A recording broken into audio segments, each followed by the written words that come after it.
I would once again like to reiterate and go over just how bad Quinn ruined this twist, not only for his own game, but for our entertainment, because this week remains boring in my opinion. The feeds have been abysmal. Not a whole lot of good to talk about, not a whole lot of gameplay to talk about, because, as we've gone over a lot of these players are very passive players, nobody playing aggressively, a lot of going with the flow, a lot of non entities, a lot of people lacking agency. Even though some people could gain agency this week with the gameplay, they're just trying to play it on easy mode, and it's not good TV. Um, let's start with Quinn this week. I just want to go over and just reiterate how bad he has played this game from jump, all the final twos, all the yapping out his own power, yapping out his own alliances, all within the first 3.5 weeks of this show, going on 4 weeks now. And he has this overpowered power. It's so overpowered. Like you are taking over someone's HOH. You not only get to make the initial noms, you get to make the renoms. You can still vote because it's supposed to be secret. But he went and told people about this secret power, got out to everyone. So now he has to get all the blood on his hands, and he can't even use his overpowered power to take out his main targets. So somebody like MJ or Rubina is going home this week, and it's not a big deal. If MJ goes home, I guess you can say, all right, that's someone coming after Quinn at least, at the very least. But it's not. It's nothing worth this overpowered power you had, Quinn. If Rubina goes home this week, this power was a big, giant waste completely. And so far, it's kind of a waste of our time to watch it. The only good thing that came from the feeds last night was Angela and Tucker becoming an official duo, becoming an official final two. Tyler and Angela from Big Brother 20 to me were quite the bromance, but this Tangela, love it. Just a crack duo. One is so paranoid, the other is also kind of paranoid. Both are delusional. Neither of them are that good at this game whatsoever, but together, I think it's just an entertaining duo. I can't ask for more. I hope they go very far together somehow, even though the odds are against them going much further at all. At least one of them probably goes home in the next 2 to 3 weeks. If not next week, honestly, the way these people are playing. But it's an interesting duo to me because they're also kind of opposite. Tucker's just so real. He keeps it real. At least in his own truths. Sometimes he's paranoid and not right about things going on in the game. But, he likes to call people out. He doesn't really care. He's playing really hard, but in a very real way. Just very aggressive. I just think that Tucker keeps it real. And then there's Angela on the flip side, who is just not authentic whatsoever. All these fake tears all the time. It gets on my nerves most of the time these days because I think it comes off very fake. It's not a good fake. I'm sad all the time. So yeah, there's a lot of inauthenticity to Angela, but together, it's an interesting duo to say the least. I hope they can cause some havoc at least for a few weeks. It's what the game needs. It's what some of these overly passive players deserve. I just don't know how they gather more numbers at this point when you have all this passive gameplay going on. I keep giving a lot of shit to T-Core and Chemo, but that's because they have all the right reads. They have all the right information. They're so good at getting information. They can even be good at planning until they go and talk in circles and talk themselves out of things. They just don't know how to communicate with other people. They're very bad allies.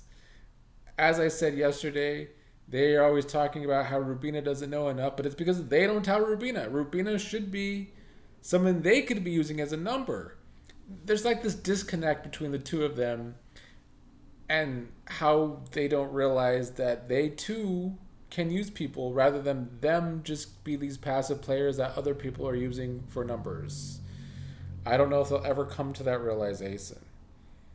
We have Joseph, who I think he, at least the last couple days, has been trying to throw Quinn under the bus at times, trying to keep his connection with Tucker strong, even though Tucker saw Quinn and Joseph talking right after Joseph was talking to Tucker about being close. So now he doesn't really trust Joseph. So Joseph kind of squandered that too.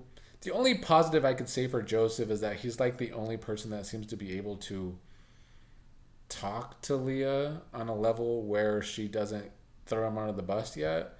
Because a lot of people have tried to talk to Leah in this game, and she eventually throws them under the bus, game wise, or just as a person wise. Leah's not playing the game either. That should be obvious. She's not there to play the game. She's not even realizing almost 4 weeks in that there's a bunch of alliances started. No shit. You aren't in alliances. I wonder why. Probably because you just go around ranting all day about nonsense that is nothing game related. Always trying to have these flirty flirtmances, I guess, that are going nowhere fast. There's no game from Leah, but I will say I like that Joseph connects with her because maybe Joseph can use Leah as a number down the line if need be. But when is that time going to come? Because you have the Pentagon still running things despite being exposed by Quinn. They're still able to run things right now because T-Core, Chemo, Joseph aren't doing shit. And that's just really where it stands. I guess we could talk about Brooklyn again. I think most videos I'm going to discredit Brooklyn's game because I think it sucks. It sucks just like most people's. Once again, I think Chelsea's the only person with game so far in that house. Brooklyn isn't it. The latest thing, I talked about this yesterday, but also we haven't talked about Brooklyn's cockiness.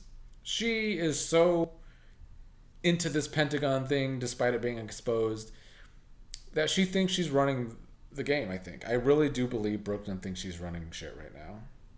That's the way she comes across in these conversations. She is taking this mother role to where it's becoming bossy, like a mom with kids. She's really, I think, starting to try and tell people what should be done next and what they should do. But she doesn't have that agency yet to be doing all that bossiness. So you add the cockiness to her, with her already not playing her own individual game. She's so headstrong in this Pentagon alliance, despite it being exposed, once again to reiterate, that I can't sit here and say Brooklyn's playing a good game like a lot of people seem to want to do. I don't see it at all. There's just nobody playing the game that's good for their own individual game. I guess you can maybe say Tucker is only because so many people want him out, but it's kind of Tucker's own doing there. So yeah, Tucker should be playing this balls to the wall, I'm going to win as much challenges as I can game, but it's not a winning game. I don't know if you're going to win out the entire season when we're 4 weeks into the season, Tucker. You need to get some kind of social game going there. But once again, it's hard when you have all these passive players that are afraid to play. The only person that I think is playing to win is Chelsea. She's the only person who constantly goes over decisions that she thinks will be best for her own individual game. Brooklyn willing to vote out Rubina this week, this early in the game, is not best for her own individual game. Rubina could be a number with her in the future. Brooklyn votes out Rubina. Who does she have out of the Chelsea? She's not running anybody. She's not running Chelsea either.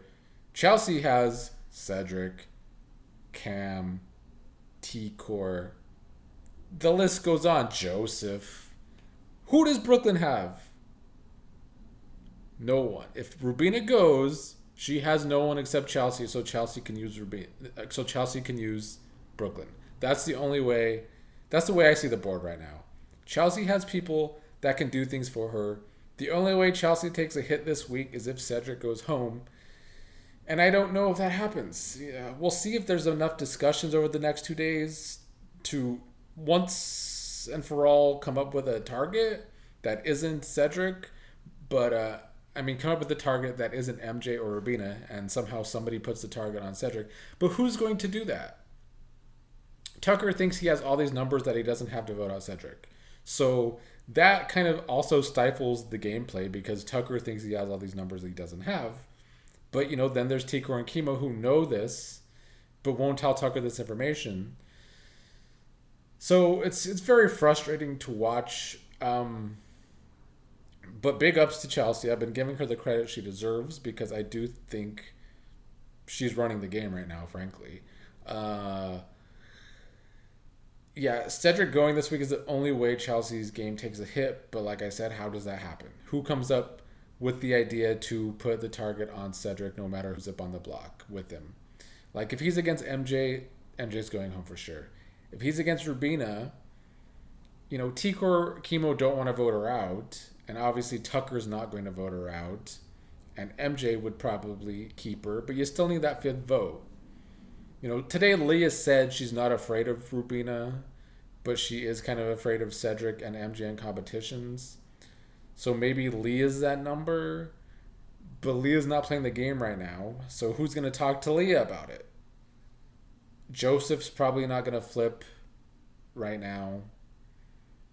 Yeah, I just don't see where they get that extra number to vote out Cedric unless Quinn himself flips this early in the game on Cedric, the person that saved him last week, though. Does he do that? Is he that much of a snake yet? He hasn't talked about that being a possibility. I think Quinn is trying to play this week as safe as he can after he sees how sloppy he has played. Yeah, I don't know. I don't know if I'm even going to record a video tomorrow because the feeds have been pretty dead the past 24 hours. So I might not record again until Wednesday at best. We'll see if there's any more discussions about should Cedric be this target for the people to help their own individual games. But like I said, I don't see it happening right now. And with the twist, it kind of makes it hard to discuss because, you don't know who's on the block until the last minute. So I hope we get away from this AI twist soon because I miss the days where there was a bunch of waffling on Tuesday and Wednesdays because you knew who was on the block and people knew what moves to make. But at the same time, will these players ever not be passive?